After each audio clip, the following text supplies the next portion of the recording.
Picture this, you got an old computer. Doesn't have to be anything specific, just something that doesn't have any integrated USB or Ethernet controllers. No connection, other than one or two serial ports and maybe a parallel port. You have no spare ISO or PCIe cards at home, you don't have a modem, but you have a serial port on both your computer and the old piece of shit. What if I told you that this means you have a way of getting that old piece of shit on the internet? SLIP, or Serial Line Internet Protocol, is one of the two dial-up connection standards, and while both it and PPP do a direct point-to-point connection, it's in the name, SLIP takes a different approach. With SLIP there is no authentication, you're not supposed to actually dial a phone number because it can be literally anything, and there is no dynamic IP assignment. The burden of configuring the network in terms of your IP, the gateway IP, the name servers, the net mask, the packet compression, whether it's enabled or not, it's all on you. That's on you. You have to know information about both ends of the network, pretty much. Aside from that, SLIP uses a slightly modified IP packet model, which is to say it's smaller, provides no error detection, and it is expected that you have flow control disabled on the attached character device. In short, SLIP is the Unix way of going about it.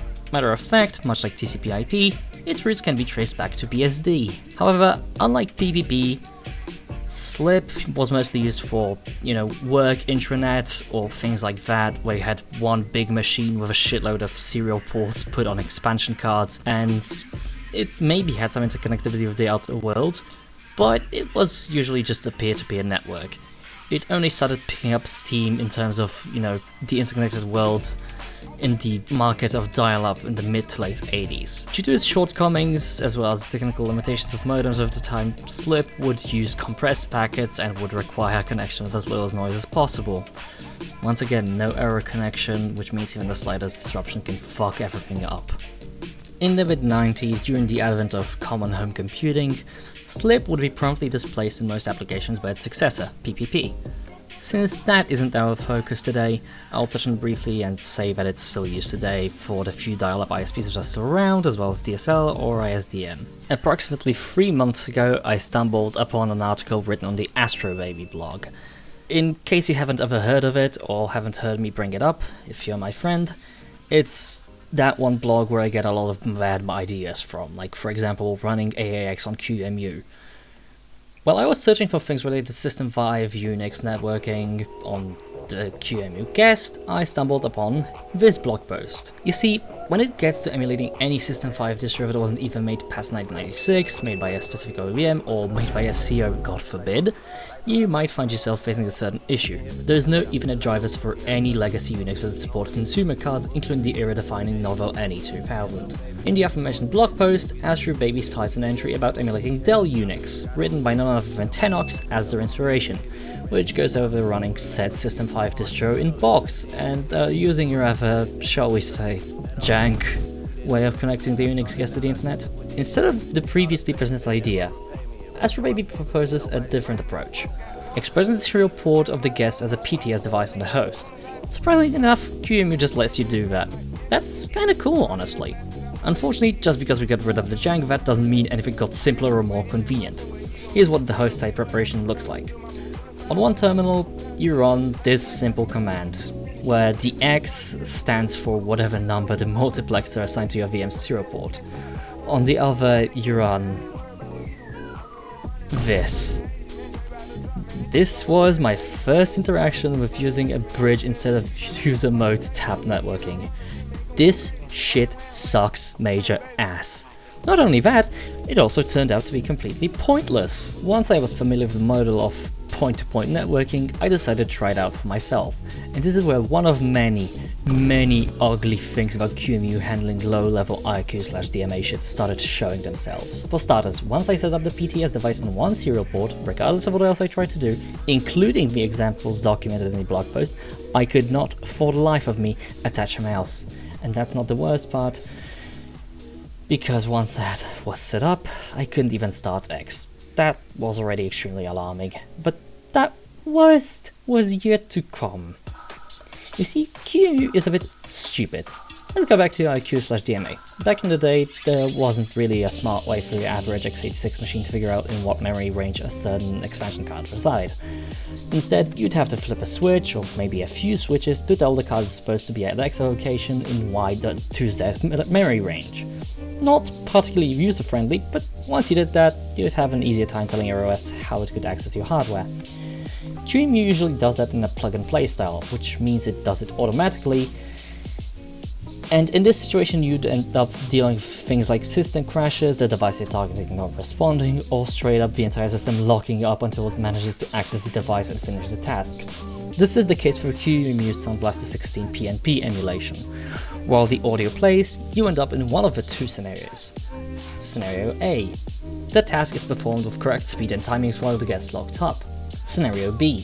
The task is performed in a very messy and inaccurate manner, however you can interface with the guest with no issue. As you can imagine, this can cause a lot of problems and, unfortunately, would act as an omen of things to come. Once I installed Dell Unix from the totally reasonable 77 1.44 megabyte floppies, I would do all the host side preparations, and then I'd connect the guest. It very quickly turned out that the simple task of downloading a file over FTP would make the OS lock up, and until I killed the FTP client, nothing could be done. Not only that, I would run into other strange issues. For example, it would take literal minutes to nmap the guest machine or open a telnet connection, and even once that was done, eventually the guest would lock up and would be unable to terminate the connection. I pretty much had to both kill the telnet session and the VM because it was completely and utterly cooked. So yeah, it was pretty much the same thing as the SB16. It would either completely halt and catch fire, or just do whatever I made it do at the slowest possible fucking speed. Lovely. Fortunately, most of these issues didn't really carry over to Linux, which I'll skip over for the sake of brevity. Linux was mostly fine. I also disregard NetBSD, which struggled due to some esoteric issues. I'm not gonna bother going too deep into that. I literally still have no idea what happened. There was no log output, no nothing. Once I witnessed the SLIP connection working on Linux, and unfortunately Unixware 7, I was really wishing it would break. Unixware 7 sucks! I had regained motivation to push this project as far as I could, so I started playing with an OS that I'm not particularly familiar with, some stupid shit created in the mid to late 80s. You might have heard about it, it's called Windows, or something like that. Yeah! Windows is an operating system that holds as much power as it does specifically because of a lot of lies, illegal practices, and strange exclusivity contracts. It's a huge tangled mess of bad decisions, 40 years of throwing random shit at the wall just for the sole purpose of avoiding implementing startup mechanisms, and trying to make successive modernization with random legacy bullshit that's not even used anymore, and God forbid you try to pull out any of that of the OS. You're gonna end up with the OS either no longer booting, or God knows what else. Seriously, it is so bad. No, Microsoft, that isn't the case for your built-in web browsers. You were proven wrong in court about that, and the N editions work perfectly fine without Edge. This is about random APIs. Okay, I'm done complaining. Modern Windows, which is derivative of the NT lineage, is something we describe as a hybrid kernel. I don't really want to talk about this ultra-expensive clusterfuck, so let's just settle on the fact that Windows mixes ideas of two systems that preceded it, DOS and VMS, and does some funny shit in terms of how it separates kernel space from user space. You really don't need to know this. Point is, it handles devices differently from the Unix lineage. Unix lives by the philosophy of everything is a file. Every device node, every entry in your file system, everything. You can just interface with a lot of devices using simple commands like echo or tail or cat, which is quite helpful when it gets to communicating with devices like storage or terminals. You can just write the contents of some file directly to a device. Windows handles character devices like serial ports in a manner similar to DOS, whereas the access to them isn't really direct. This is kinda important because querying character device for a sanity check is a bit infuriating. Like, what do you mean device may be busy? This is a cable connected to another computer. There is nothing happening right now. Well, let's just talk about nonsense I dealt with. All of the documentation I could easily find online about SLIP on Windows just pointed to choosing any random generic modem which had the same BPS rating as whatever the ISP had going. Makes sense considering that SLIP is mostly intended for null modems. We'll get back to that term later. The specific piece of docs I'm referring to was written by a British ISP called Tynatech, and it is pretty straightforward. Choose any generic serial attached modem, select the serial port that you're looking into, uncheck pretty much every box related to flow control and authentication, type in any random phone number, and you're ready to go. Well, That's how it's supposed to work. What I got instead was this bullshit. I mean, seriously, what the fuck do you want me to do about this? What even is the problem here? Do I not understand something? Well, I did in fact miss something. Remember what I said about null modems? This is the point at which they become relevant. While I first assumed it was a protocol issue and then assumed it was a Windows issue, it turned out that while it was an issue specific to Windows, it wasn't just Windows sucking balls. Despite what the name suggests, null modem does not stand for your calls being swallowed by the gaping void, believe it or not. Null modem is a term used to describe any direct point-to-point connection over serial, so it could mean a simple cable running between two machines directly, it could mean an emulated serial connection, it can pretty much mean anything. In short, Windows by default expects a Hayes AT command-set capable modem, rather than a pure character device. Once again, Windows specific issue, not a Windows issue, which kinda gives me less ammunition to dunk on this stupid fucking pile of shit. This is the second time we're on OS I actively hate, for good reasons. Turns out to be less broken in a certain regard once you dig into it. All the fun of being a hater has been taken from me. SMH. I ended up learning how null modems work on Windows through an article that was buried under search engines scamming me. I had to look up very specific words, and I spent days, if not weeks, just smashing my head against the wall trying to figure out whatever the fuck Windows was doing. All this pain could have easily been avoided if search engines were giving me the documentation I needed. To the surprise of nobody, there's a person virtually fun talking about setting up your own local SLIP ISP. I can't help but immediately credit Kevin Wells. While his website is long gone now, you can still fetch some of the things he's posted through the Wayback Machine, and thank fuck the null modem driver INF has been archived. From my testing, it works with 9X as well as any version of Windows NT that is at minimum NT4 and isn't on the embedded branch. Even XP Service Pack 3, despite what the blog post claims. As of writing, I spent roughly 3 days playing around with SLIP on Windows XP in 2000, and as of recording, it's been like 2 months. To keep it true to its era, in this video I'll portray working on Windows 98. Now, in my personal experience, it would have been more fitting to show it on, 2000 or XP, because these are the two Windows versions I grew up with, but oh well. Editor Riley, cut please. Alright, welcome to the desktop. Audio is disabled because it doesn't work anyway, so just gonna get that out of the way. So here we have a nice Windows 98 virtual machine, if it loads. One eternity later. Oh, yeah, there we are.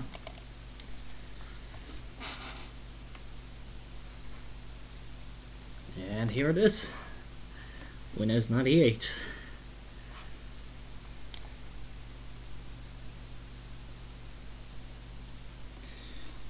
We gotta wait a little bit. There we go. This wallpaper is very true.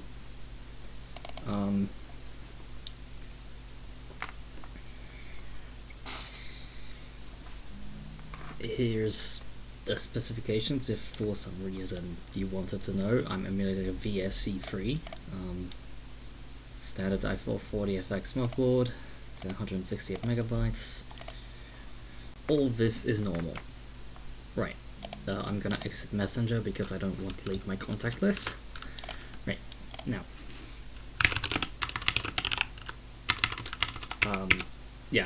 Yeah, you wanna create a serial connection on the host end, as we explained. There we go. And now. Remember the brick, you've probably seen it at this point. Yeah, this is the brick. Now, I open IE. Okay.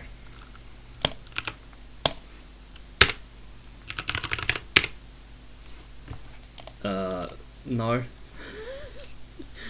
Maybe let's not. Okay.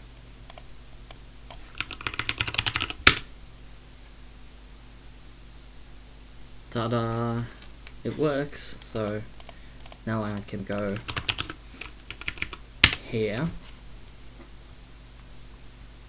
Okay, I'm using IE5. That's on me, but yeah, it works. It does have connection to, the outside world. but it's stupidly slow. I'll put it like that.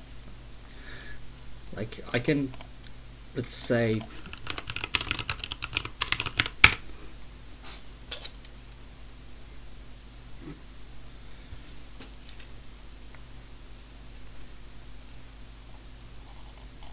I can go on websites like this, like tilde.town.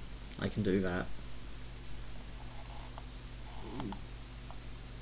As you can see, it's perfectly functional.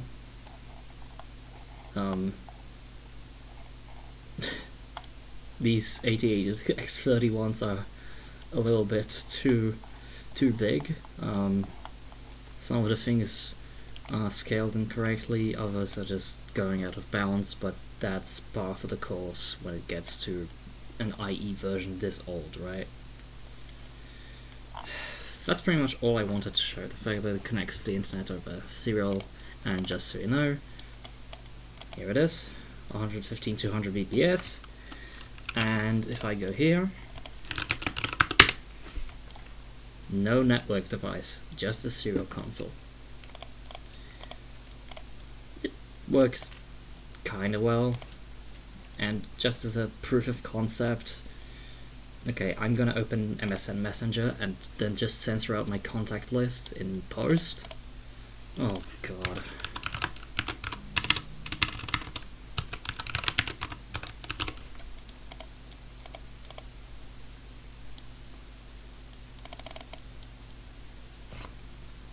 Alright, and yeah, here we are. As you can see, you can't, okay.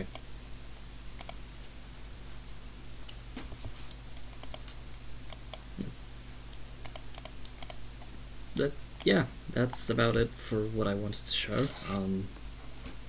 I'm probably gonna go and record a conclusion later, or maybe tomorrow or something like that. Yeah, that's pretty much it. In conclusion, unlike running Windows 95 on EGA, which I always knew was possible and roughly understood why and how it ran, thanks to Andrew and a man, I guess, this project was a learning experience. It was an opportunity for me to discover things about the technology that I just barely missed out on. Well, we do use DSL at home, I just never really did the dial-up setup myself. It was either done automatically by a smart modem, like a ZTE shitbox, or one of these USB modems your ISP gives you when they're out of ideas on how to put internet in your house, or it was just somebody else figuring it out and I never really got to do it myself. It has been an interesting journey to experience both sides of how this thing worked, acting both as a service provider and as an end user. This has honestly given me enough knowledge and experience to maybe set up a SLIP ISP at home once I get some really old hardware, but unfortunately this project has also left me with less reasons to hate Windows than Unix were. We call this a bittersweet ending, and I think that's a beautiful conclusion to this thing. If you've made it to this point, I'd just like to say thank you for watching. This video has been in development hell for 2 to 3 months by the time it comes out. It's kind of frustrating, honestly. I wanted to release it earlier, but I just didn't really have opportunities to work on it. If you've financially supported me over this whole time, I'd also like to thank you from the bottom of my heart. You've managed to make certain projects behind the scenes possible. Thank you, and hope to see you soon.